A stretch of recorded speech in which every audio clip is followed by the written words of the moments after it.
Please share with us your name, current occupation, and your commitment/passion for serving the community. I'm Joseph C. Parker, Jr., Senior Pastor of the David Chapel Missionary Baptist Church in Austin, and I'm also an attorney.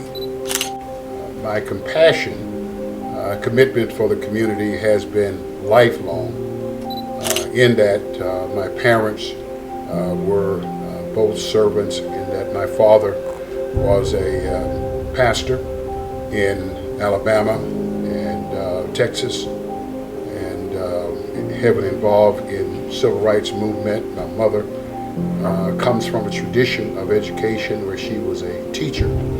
And in our household, we were served, my four sisters and I were actually raised to serve.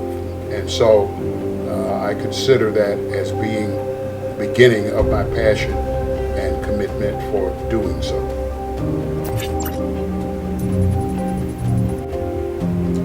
Please share with the community how your work and the work of your office has really had an impact on those you and your team serve. The David Chapel Baptist Church, where I serve, will be celebrating next year 100 years.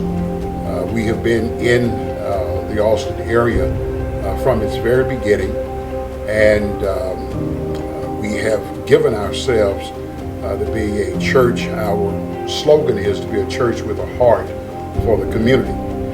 We have been blessed to be able to use our human and financial resources to make an impact in our community, in our city, in our county, in our state, nation, and beyond. And we continue to do that. We have been actively involved with leading the revitalization some years ago in the Chestnut neighborhood, where our main facility is located.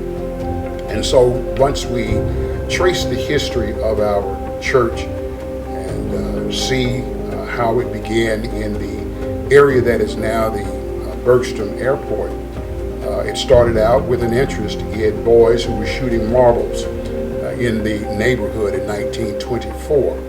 And ever since then, the DNA, so to speak, has been one in which there's been a commitment to the community. And given that I'm now entering or in my 31st year as the senior pastor, I have attempted to continue to lead us in that direction. And therefore, our slogan, David Chapel, is a church with a heart for the community that is cross-generational, in that all of our 5 generations are led and sought to interact across the generations with one another to fulfill our mission and our vision.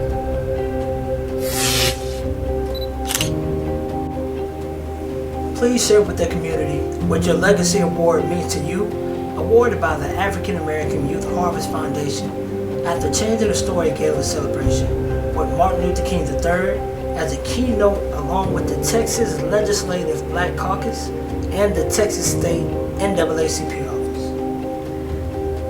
I was humbled and honored to receive the notice that I was selected to receive the humanitarian award.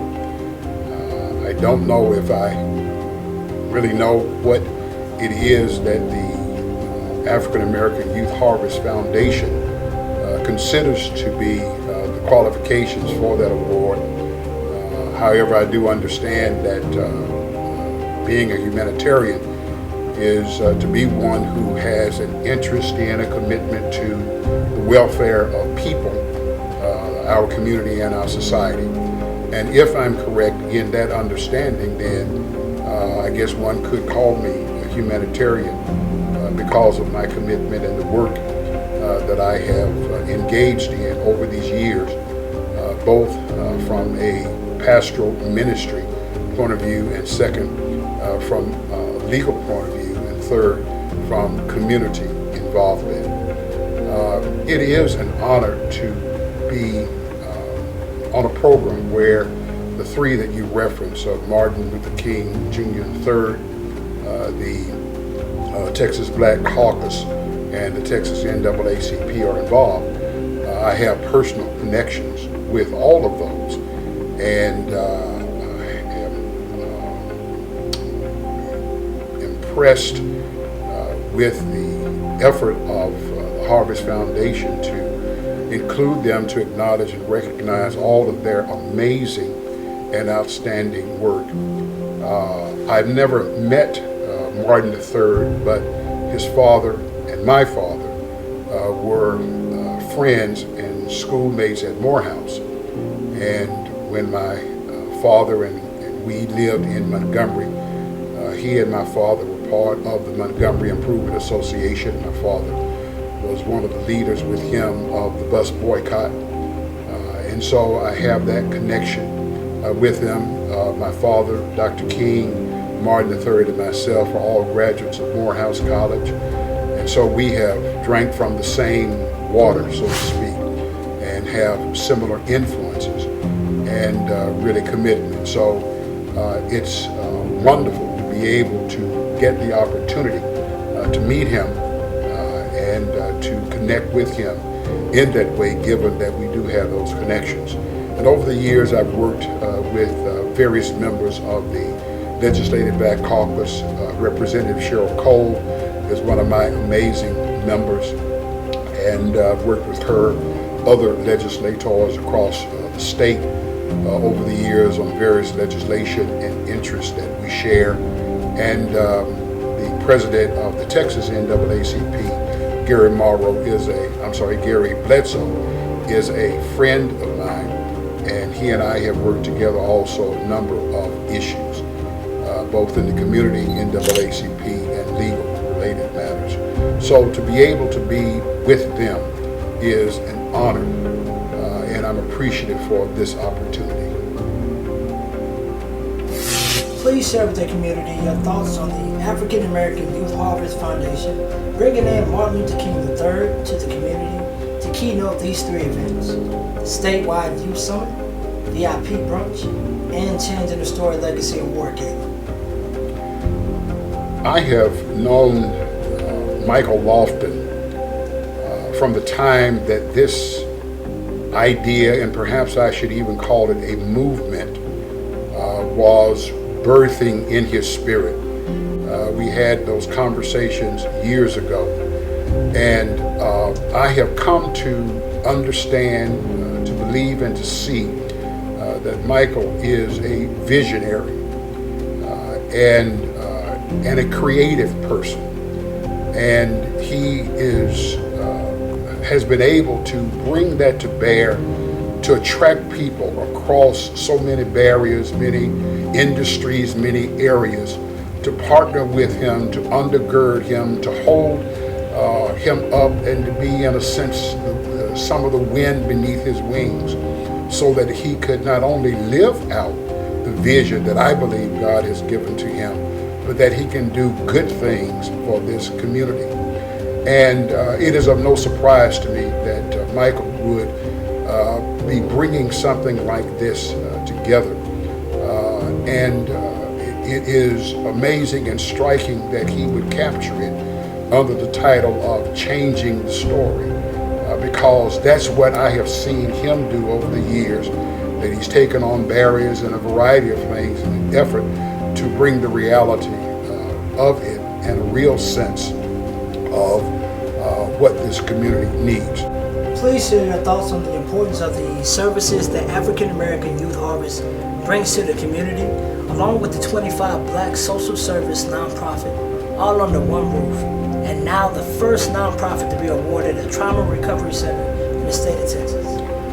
Again, it is clear that Michael Lofton is a visionary, and this is an outgrowth of that. One word that I would use for all of these partnerships and collaborative efforts would be transformational. I think that what all of these things would do in their own sphere of influence, expertise, and competency is that they will help to transform not only the lives and individuals, but also to help transform this community. And And that's what I believe will come out of this, and that's what I'm hopeful will be one of the results. For Michael to be able to bring all of these organizations together, for him to partner with one of my church members, Dr. Calvin Kelly, in bringing this amazing original inaugural trauma recovery center is going to do more, I believe, than even they are envisioning now.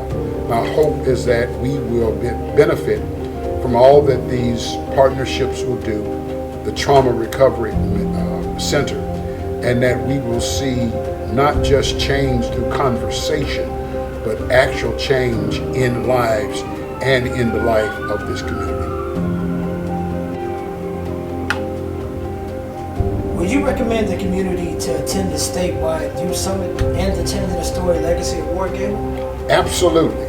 I think all who can, all whose schedules will permit, should come and experience. That's what I would call it. I believe, based on what I'm understanding this event will be, it will be an experience.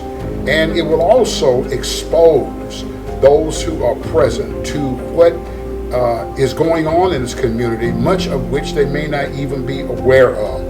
And it will not just be, as I understand it, about what the African American Youth Harvest Foundation is doing, but as this wonderful organization highlights so many people in our community who are making a difference and making an impact, it will be mind-blowing. So yes, I would certainly urge all who can, let them come and experience this gala.